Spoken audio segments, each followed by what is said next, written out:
The Lamb, written and read by Fia Harrington. The flat is on the ground floor of a Victorian terrace. Mel, my leave worker, opens the heavy front door and shows me into a hallway as white as the ward. She unlocks a door with appealing number 1 on it. Inside, the flat is dark and damp and cold. She locks a chain and bolt behind us and rustles around, muttering, "Where is the flippin'?" And then the room is alive with a string of tiny lights all around the walls. Red, blue, green and yellow flash a syncopated symphony, almost cheering up all the patches of grey mould. Underneath the lights are a string of shiny words. "Season's greetings." Mel smiles and swishes her fringe. Her hair is short, chemical purple and shaved around the sides. Pastor Matthew's voice rings bell tower loud in my head. "Women with unnatural hair have unnatural longings." My face is hot. I wish my hair would grow back and hide it. "I didn't know where you stood on the whole Christmas thing," Mel says. "So season's greetings it is. Plenty of other festivals about." "There's more, not just Christmas." Her eyes twinkle in the lights. "Tons! I celebrate the winter solstice." The skin on my arm prickles under its dressing. "Non-believers, pagans and witches." I look at Mel, with her big round glasses and rainbow clothes. Doe eyes, pink lips. She doesn't look like she drinks virgin blood or eats babies. She grins. My face gets hotter. "Do you want the grand tour?" She shows me the boiler cupboard and presses boost. A tiny window in the big tank clicks and a small blue flame bursts to life. The glass is cracked, with a tiny hole in the middle like a 5-pointed star. I start coughing, violent and sore, lungs creaking like the bellows in the vestry hearth, damaged and useless. "Shit," Mel mutters, producing brown tape from her rucksack and layering it over the window until the blue stops glowing through. I cannot tear my eyes from it. Mel notices and suggests we do my exercises together. She is good at noticing. Inhale deep into the belly. Exhale slow. Mind over matter. The flat is all one room. Only the bathroom has a door and no tub, but a narrow shower with a plastic curtain. The toilet looks strange. Mel shows me the button to flush it and water floods in, washing the white bowl whiter. Between the bit she calls the kitchenette and the sofa is a bed with a frame, facing the boiler cupboard. Mel sprays the grey patches with a big can. "I know it'll be hard not going out," she says, sleeve over her face. "You've just got your freedom, now you're stuck in this dump." I frown. It's mine, not a dump.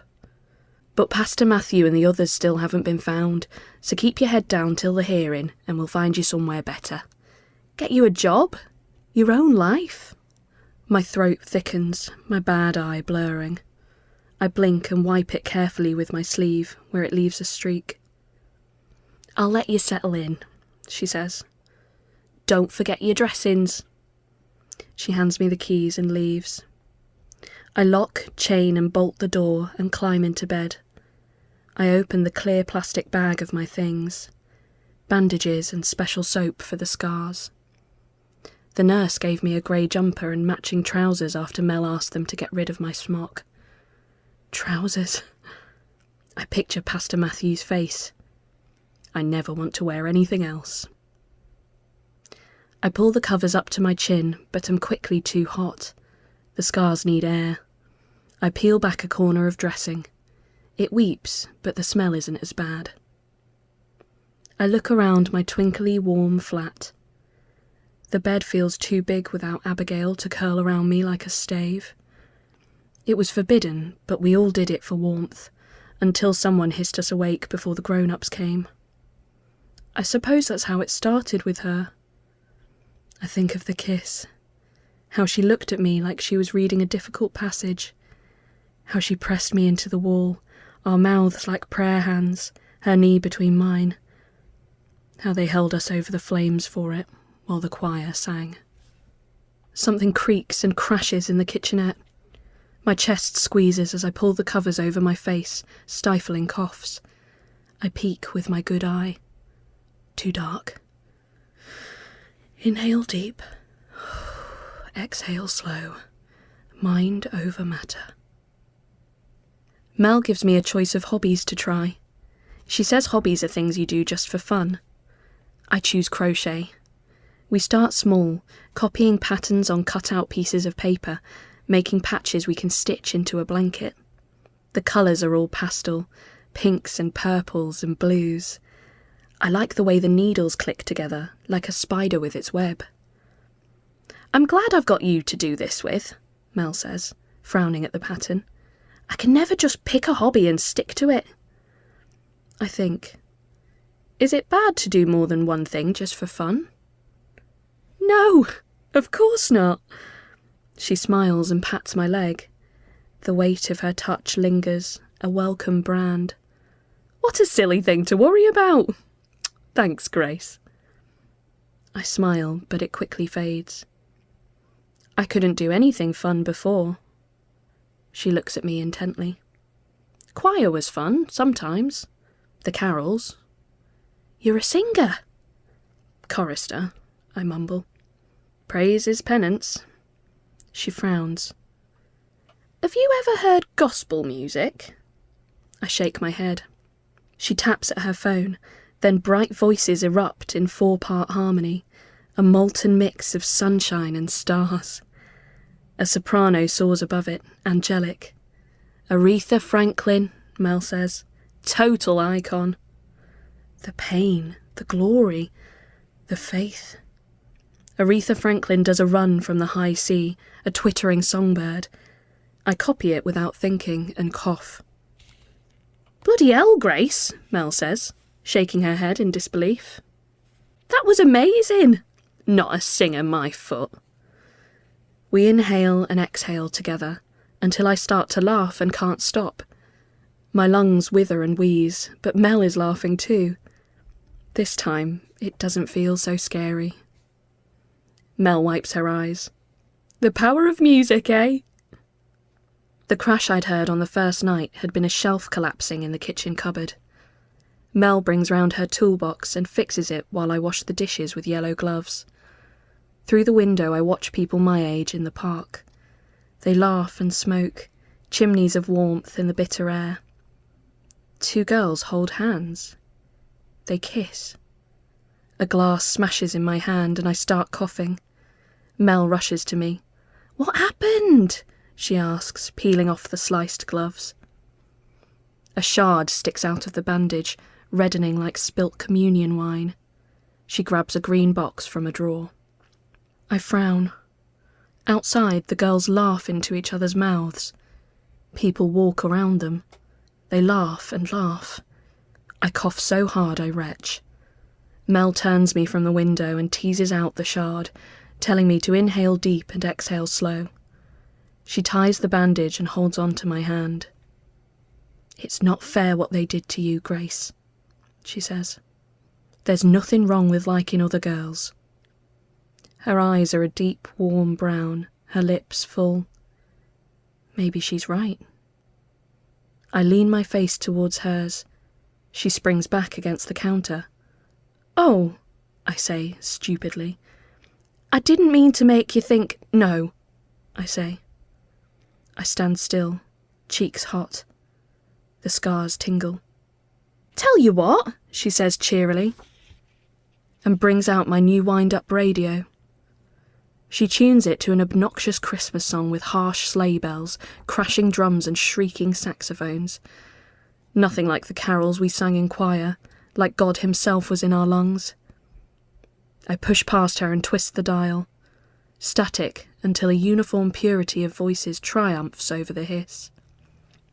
Little lamb, who made thee? Abigail and I, perfect pitch, starched white robes, obeying the sways and flicks of the baton. Dost thou know who made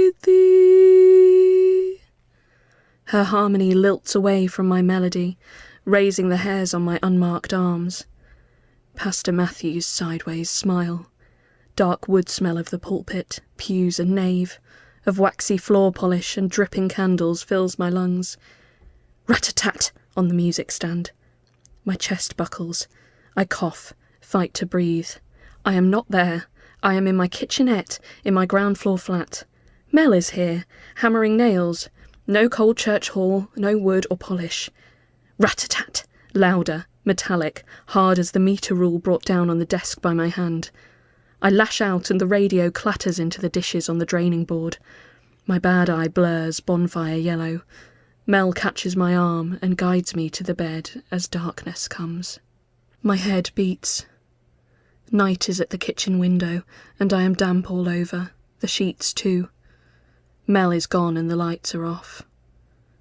The dressings on my chest and arm feel wet, and my bad eye is gummed shut. I stagger to the bathroom and grip the sink. Slowly, I peel away the gauze, piece by piece. Scalp, forehead, jaw, shoulder, collarbone, chest. Then the arm, down to the back of the hand, fingers and palm. The bandages clump in a sticky porridge pile. I look in the mirror. My eye is swollen shut. The pigskin graft on the arm as neat and rectangular as the lawns of the houses opposite the church, glistening with something thick. Inhale deep. Exhale slow. I turn on the shower. It dribbles cold. Something hums inside the wall, almost pretty. A semitone joins, then the octave, comforting like a lullaby. The showerhead jerks. Water runs in long dripping notes, and the hum crescendos as the wall whispers. I put my ear to it. Gave thee such a tender voice. My skin burns. I push away. No, no, no. My pleading somehow the melody. Making all the vales rejoice. Inhale deep. Exhale. I cough hard. Little lamb, I'll tell thee. Mind over. More coughing. All the walls are humming now, the air a vibrating tuning fork. I drag in a breath and the carol rushes down my throat and into my lungs, spreading them wide as vaulted ceilings. It wants to come from me. I clamp my mouth shut and run from the bathroom as it spreads through the ceiling, mould quaking. The boiler cupboard judders violently. He is called by thy name. I swallow the melody down and yank the door open. The tape on the little window burns and blackens, and I see my long, thick hair singeing, curling to dust. I peer into the blue flame as it grows orange, and there are two tiny girls, shadows writhing in the blaze, and the melody quivers in my throat, and I smash my good hand into the off switch, and then the fire and the girls are gone, and the carol recedes into the pipes, slipping back to the dribbling shower, to silence, the tape unburned. I count the days by the mats in my regrowing hair. 3, crusted to my scalp like swallows' nests under the church roof. I am careful not to open my mouth again. Mel asks if I'm sick through the front door. I say. She posts bandages through the letterbox. She knows something's wrong. I shiver under the covers, watching the lights. The grey patches have turned black. A man opens the flat door, a shadow against the bright hall light. I'm sure I locked it. Boiler check, he says. The door shuts behind him, making the dark darker. He opens the cupboard. There's something bad, isn't there? I whisper. He stops. Very bad. I feel his eyes turn on me. Full of poison. You know how to get rid of poison?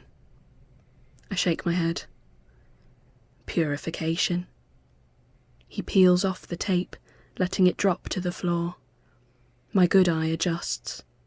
In the dark, his smile is sideways. "Happy solstice!" Mel calls through the letterbox. My chest tightens. Pagans and witches. "I come bearing gifts!" I open the door. Her hair is bright blue. She holds a box of old clothes. "How are you feeling?" I sit on the bed. She can't wait for my answer. "They're all modest, but colours you'll like. Get you out of those boring old trackies." She places the box proudly at my feet, a tangle of pinks and purples like giblets. No white, no black. White is choir robes and smocks, telling on me with each speck of dirt so I am cracked like an egg by the metre rule. Black is Pastor Matthew's robes, the shadowed faces of the grown-ups turned from the fire. "If you need anything, let me know by the end of the day. I'm off on annual leave tomorrow." I stare at her. "You're leaving?" "Don't worry, it's only 2 weeks. Her voice drifts. Inhale, exhale. Emergency contact, support group. Inhale, exhale. A warm Christmas with my partner. Mind over matter. "Christ, it's freezing," she announces, opening the boiler cupboard. "Where's the tape?" "Didn't he tell you?" I blurt. She is the stillest I've seen her. "Who?" "The boiler man," I mumble. "The boiler? A man was in here?" Her lips work like she is chewing something. "Little lamb, I'll tell thee." It buzzes soft in my chest. The bandage on my arm soaks a yellow-green, purifying. Mel's hands are in fists. She looks scared. "She is called by thy name." I don't want her to be scared like me of what she is, what we are. "She is meek and she is mild." I need to make a call. Mel puts the kettle on the stove, phone to her ear, twists a knob. The flames jump orange and blue. The carol unwinds my lungs, like God himself is in them. Praise is penance. I walk to the cupboard. My finger finds boost. The flame flickers blue at the edges of the crack. Mel talks seriously over the humming kettle. "I a child and thou a lamb." I join the melody and Mel's harmony lilts away. I pull the season's greetings down and poke the string through the hole. It catches quick and falls to the carpet, the flame snaking to the box of clothes. I cannot tell if it is the kettle screaming or the choir singing.